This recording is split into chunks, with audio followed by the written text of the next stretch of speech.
What's up, YouTube? KS Gun Guy here to talk to you about the Smith & Wesson M&P full-size pistols. I've got two examples to show you here. I've got the regular M&P full-size, and then I've got a VTAC full-size.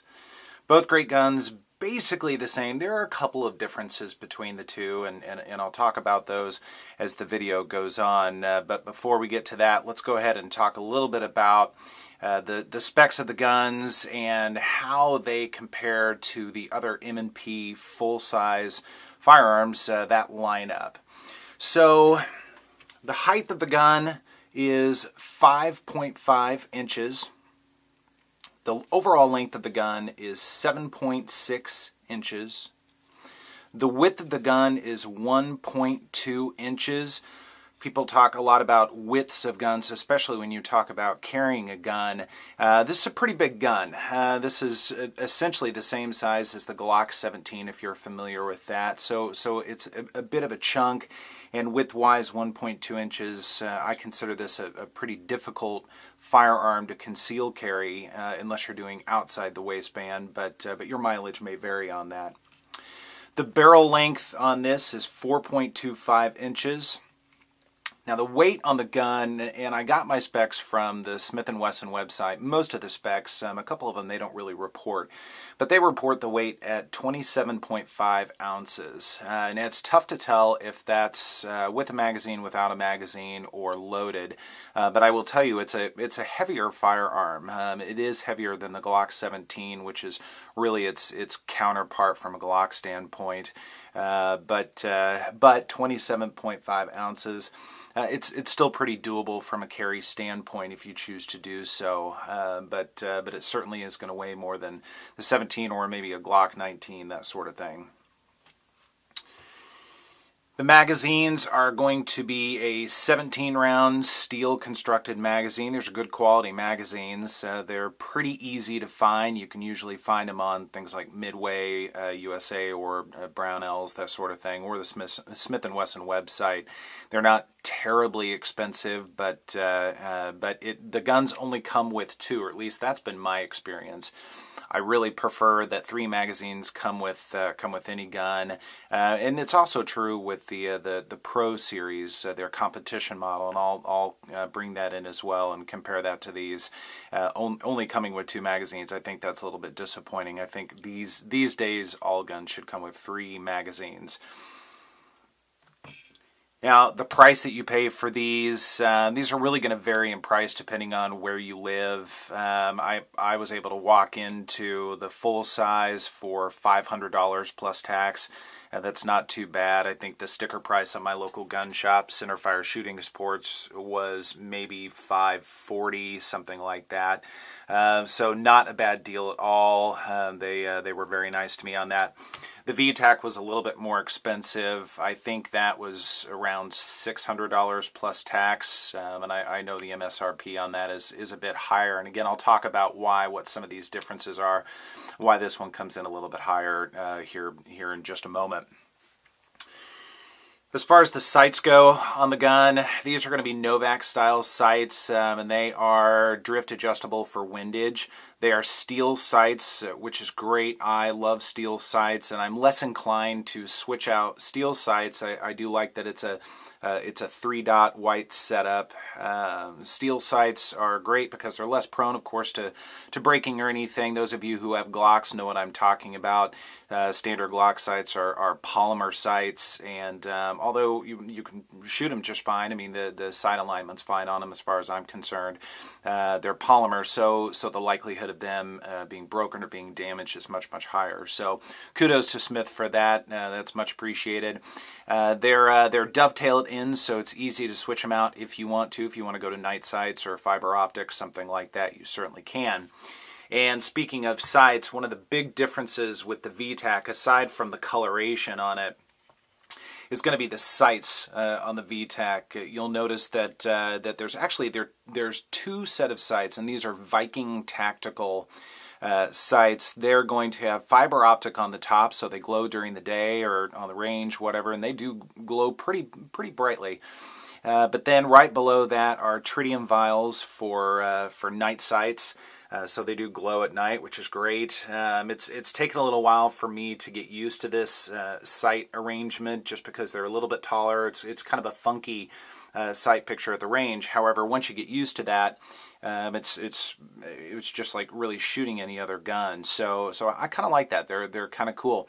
They're very pricey though. The Viking Tactical website, I mean, they come in, I don't know, $180 or $200. So they're pretty proud of these sights. But you essentially get two sets of sights in one. It's also one of the reasons why the VTAC is a little bit more expensive than the regular full size. Another big difference with the VTAC is going to be the finish. The finish on Smith & Wesson firearms is very, very good. I believe it's a melanite finish, but the Viking Tactical, it has kind of a matte finish to it. It's a little bit different, and I have noticed, and you may or may not be able to see this very well with this light, but it's starting to scuff just a little bit. It's not a big deal. It just means it's being worn in. But it tends to be a little bit shiny when it does scuff up. So it may not be quite as durable as the standard full size finish. Only time will tell. The VTAC will be a permanent fixture here. I don't see myself selling this one. The full size I probably won't keep. I don't see any reason to have basically two of the same gun. But for the sake of the review, I thought it'd be good to have the standard one to show you. So how else do these stack up against their counterparts? I'm going to get the VTAC out of the way here for just a moment. Let's talk first about, this is actually going to be the Pro Series, Performance Center Pro Series, and it's the 9L or 9 long. And this one is going to be, from a height standpoint, it's the same as the full size. The biggest difference, of course, is the length. It's going to be 8.5 inches and a barrel of 5 inches. It only weighs 1 ounce more, again, according to the Smith & Wesson website. But from a shootability standpoint, especially at the range, this gun is absolutely a delight to shoot. So how do the two compare? How do they stack up against each other? There aren't really a lot of differences, especially from a frame standpoint. They stand almost exactly the same. The only difference, of course, again, being the barrel length on that, and that's going to be, I think, 0.9 inches difference. So 1/10 of an inch, under an inch difference on the barrel length. So that's the Pro Series. I'll do a review on that at a later time. And then the other gun is the M&P 9C.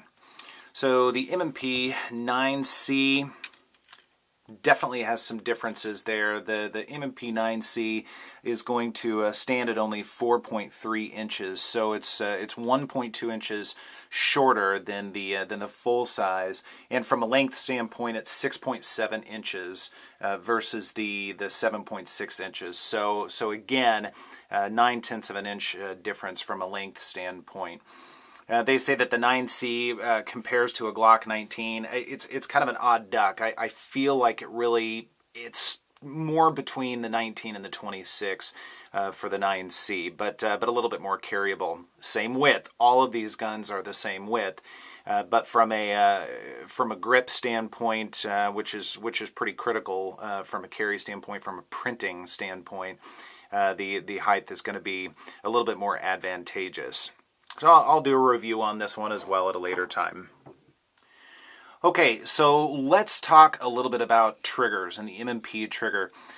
You'll notice that the M&P trigger has a hinge designed to it, and that's the trigger safety for the M&P versus the little dingus that sits in the middle of the trigger for our Glock.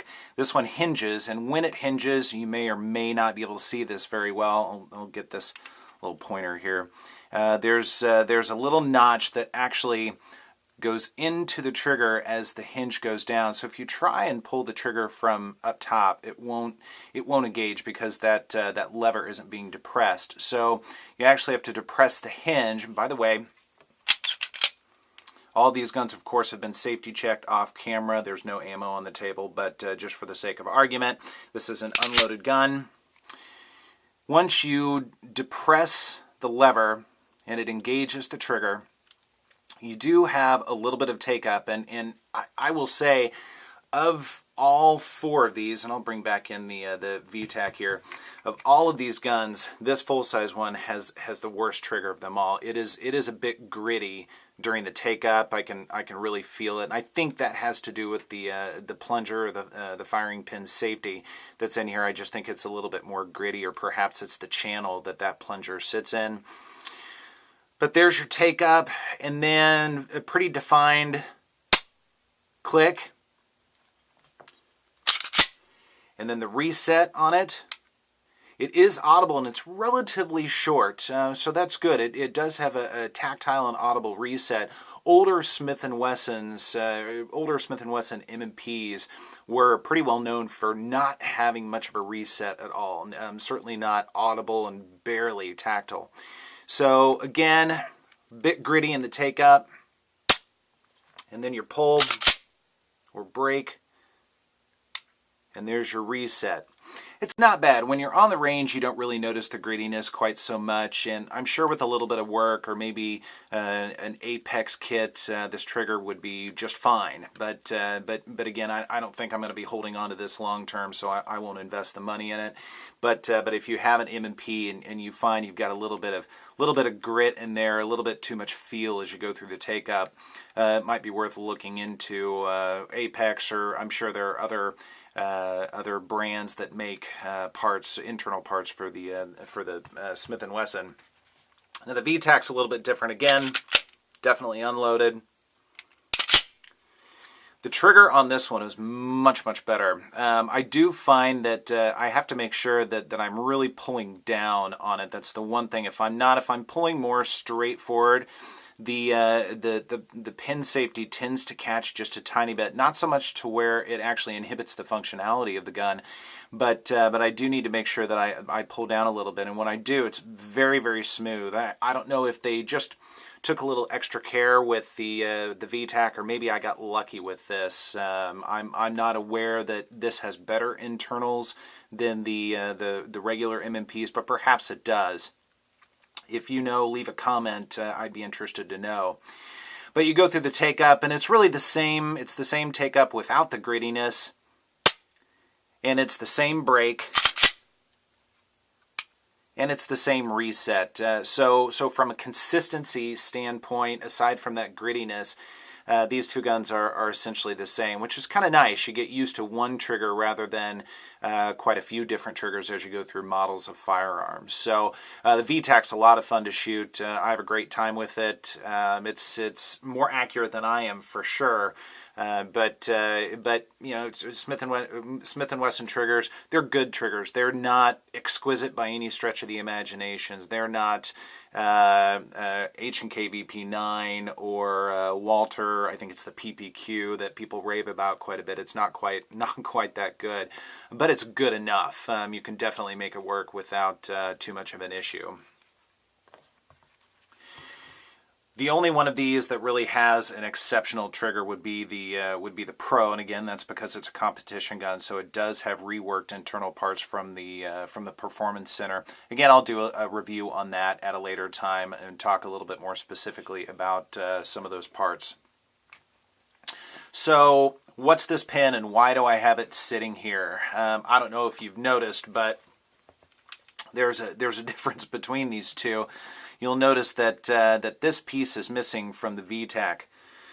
That's actually this little pin right here, and it serves a couple of purposes. I did this off camera. I actually removed it off camera for a reason.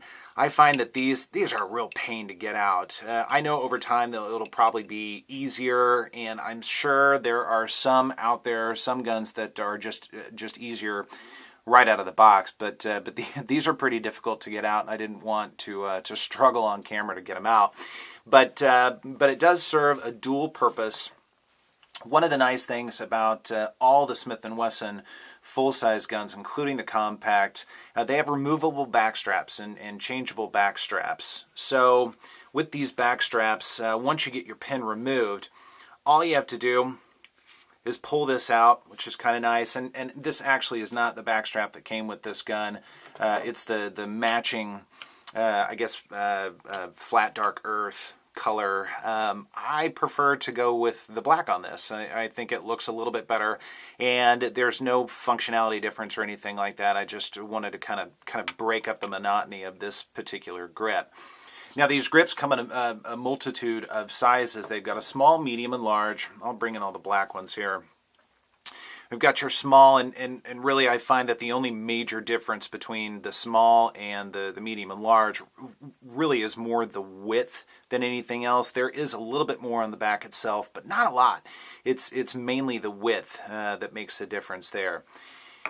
And then, of course, the medium, which was on the gun, but then the large not only has a little bit more heft or beef to it on the sides and a little bit more in the back, but it also has a little bit more of beaver tail. So that, and I'll throw that on the gun so you can see.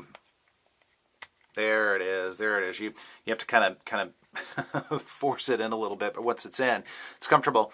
I like this okay, except I don't really like the extra bit of grip right here, just because it forces my hand a little bit further away from really getting a good grip and getting my trigger finger in there. I don't use the pad of my finger. I know it's not a very good habit. I tend to put my finger almost all the way through. It's just a little bit more comfortable for me, and I shoot a little bit straighter doing it like that. If it's the pad of my finger, I tend to go a little bit left on target. So this doesn't work for me. As far as the extra material on the sides, it's fine. That doesn't really bother me too much. It sits pretty comfortably in the palm of my hand. But again, I prefer the medium size on there. So I'll throw this back in. There's that notch that has to go right there in, and so now it's in. I won't put this back just yet. In fact, I'll probably do that off camera as well. I'll cheat on that. But this does actually serve another purpose. And so let's talk a little bit about the takedown of the gun. How easy is it to field strip and also to maintain when you clean your firearm? I clean after every time I go to the range, after every time I shoot the guns. So these, I look for guns that are easy to maintain. So when you're going to clean the firearm, the M&P firearm, first thing you want to do is lock it back. Now, there is a little metal bar down here, and you're probably not going to be able to see it very well. I'll show it once I get the gun apart. But you can take your backstrap and really takedown tool, and you can push that bar down.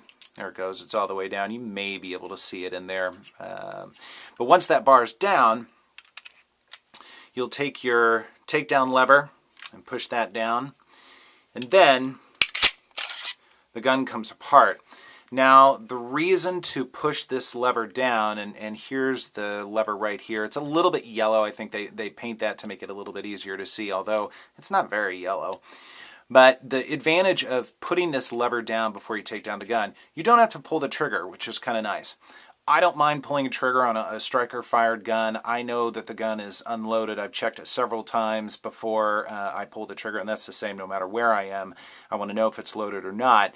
But some people don't like to pull the trigger just because it's wear and tear on the gun. It's not much. Modern striker-fire guns can take a lot of dry firing before there's parts wear or any damage or anything like that. But it's a good advantage for Smith & Wesson simply because, again, a lot of people don't like to pull the trigger.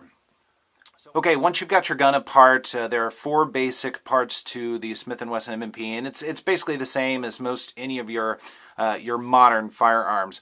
I've got kind of a damaged thumb right now, so it's going to be I'm going to have to cheat to get this out, but really you push forward a little bit and then pull it to the side. It does have a steel guide rod, which is great, adds a little bit of weight to it, and then it's got your guide rod spring. It's a flat spring, so that does reduce recoil just a little bit. It is a very soft shooting gun, and I would say that's really the same for any of these guns here.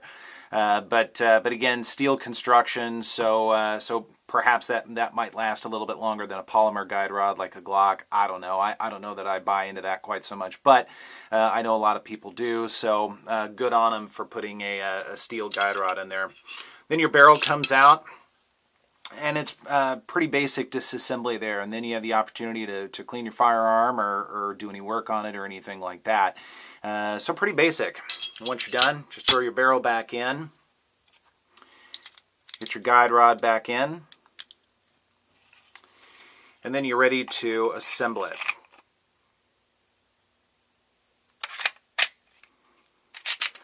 Lock it open, and then put your takedown lever back up.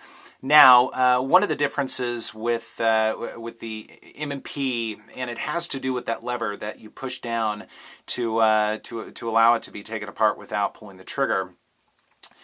It will not function right now. If I check for functionality, you'll notice that trigger is dead right now, and the reason is that lever is still down.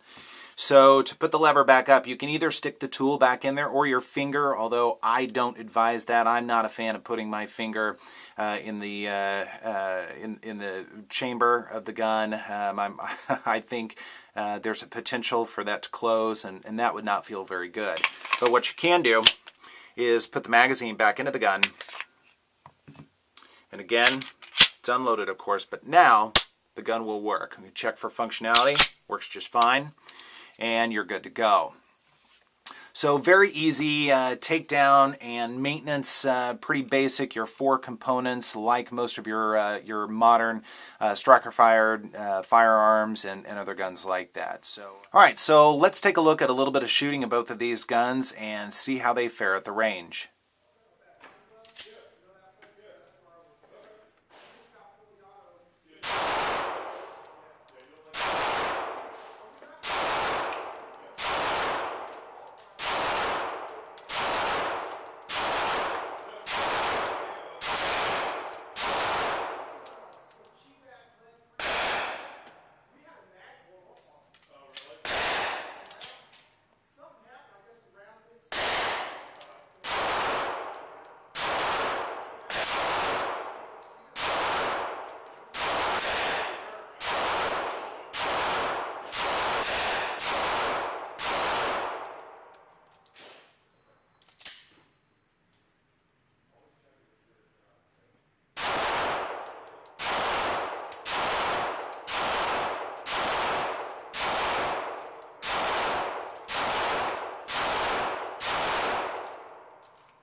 All right, so what are my thoughts on these at the range? I've got to say that the Smith & Wesson M&P lineup, they're extremely ergonomic firearms. I think they're a very natural pointing firearm. It's very easy to acquire your target and to really stay on target. Again, I'm not the best shooter out there by any stretch. I'm certainly not a precision shooter, but as far as putting rounds on target, center mass where you want them, these will definitely do the job. They're very, very comfortable. They fit very nicely in the hand. They have kind of a 1911 grip angle, which is nice if you like 1911s, and just very comfortable, very ergonomic. The grips are a little bit slick, unfortunately, and I attribute part of that to this texturing here. Although there is texture, it's part of the polymer. Even the back straps are polymer, so that's unfortunate. The only one of these that has a little bit of an advantage is actually the Pro. You'll notice that the Pro backstrap is more stippled and a little bit more aggressive. And unfortunately, I have not been able to find these to purchase aftermarket. You can find these all day long, but not the Pro version. If you happen to know where to find any of these, please leave a comment down below. I would definitely buy a medium backstrap, an extra backstrap from the Pro. That'd be fantastic, just to give it a little bit more grip. But by and large, on the range, you don't really notice it entirely too much, as long as your hands aren't wet or bloody or anything like that. These will sit just fine in the hand, and again, a lot of fun to shoot at the range.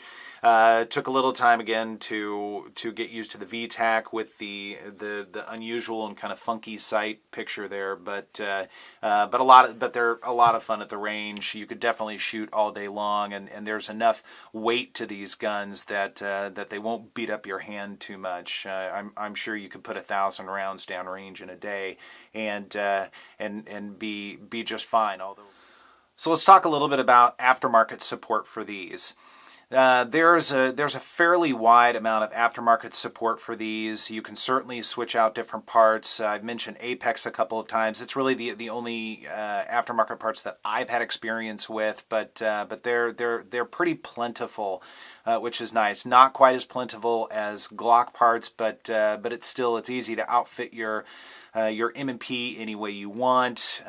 Certainly a lot of holster options out there. All of the big name holster companies make holsters probably for all of these. I don't really look for the Pro quite so much, but certainly for the full size and for the compact. A lot of different sight options, as we've talked about. So these guns are easy to maintain and relatively easy to customize or get parts as you need. Now, as far as taking the guns down beyond your standard field stripping and doing any other work on it, I have done it on my Shield. I have taken that all the way down except for the sights. But it's not as pleasurable of an experience as perhaps a Glock. Glocks are super easy to really take all the way down and switch out any part yourself. These take a little bit more work, a few more tools, and I would definitely recommend watching a couple of YouTube videos. There are plenty out there for switching out things like some of your springs or your plunger, anything like that. There are resources out there. You'll need a couple of extra tools. I know Apex has little trays that you can set the guns in to line them up properly, that sort of thing. Not saying you have to have it. A block of wood or some duct tape that you can set it on is just fine. A duct tape roll or something like that. That's just fine. But it is doable for sure. If you're uneasy with working with a gun like this, take it to a gunsmith. They can knock out pretty much anything pretty easily with these. So, what are my overall thoughts with the Smith & Wesson full size? I like them. I like them quite a bit. They're good guns. They're comfortable to shoot. They're not very expensive. There are plenty of parts out there if you need additional parts or magazines, different sights, that sort of thing. So they're a good all-day-long pistol. I like them quite a bit. I'd be interested to hear your thoughts on these if you have one, or if you're thinking about getting a firearm. Should you get an MP or maybe a Glock or Springfield, something like that? They're all great guns, but the MP lineup has really impressed me, and I will continue to look forward to and enjoy learning more and more about them and shooting them more. So YouTube, thanks for hanging out with me for a little while, and don't forget to like, subscribe, and share the video, and we'll see you next time.